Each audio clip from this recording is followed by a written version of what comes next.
हाँ, जय सांवरिया सेठ की, जय देव दरबार की। रात पार्टी आ गई काचरिया से, काचरिया की पार्टी ले ली आनंदी कंपनी की, बहुत जोरदार वाली चक्की, जो बहुत ही गुजरात का फेमस ब्रांड है और बहुत जोरदार चक्की आती है।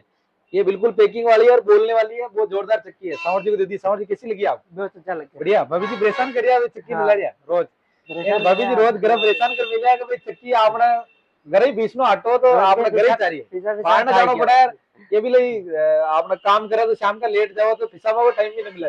देखिए भाई मगर तो बढ़िया भाई साहब का एक ऐसी चक्की दे दियो मगर घर आपको जो भी गेहूं है मैं घर खुद पीस और ओरिजिनल चीज खाओ तो बढ़िया रहे। तो आपका भी कोई चीज ड्यूटी गलत चीज हो जाओ, कोई चेंज कर दे कहीं कर दे तो आपने ओरिजिनल चीज आपका गुआ ना आप पीस खाओ चाहो तो या चक्की पैकिंग वाली बहुत बढ़िया चीज है। आप ले जा देखो एकदम शानदार चीज मिल जाए आपको। बढ़िया लगी चक्की, हाँ एक रेट नंबर वेट क्वालिटी बढ़िया। बढ़िया है। चलो बहुत बढ़िया वाजिब लगी है रेट ना, है। बहुत बढ़िया वाजिब रेट में दे दी आप भी आओ आपने। और पधारो, विजिट करो यहाँ पे। बिल्कुल, आप भी देव मोबाइल हाँ खतरा पधारो। बढ़िया रेट में मिल जाए सामान जो भी चाहो आपका, जो inverter, battery, washing machine, fridge, cooler, mobile सब चीज हमारा मिल जाए वाजिब रेट के अंदर। पधारो देव मोबाइल खतरा पे। धन्यवाद।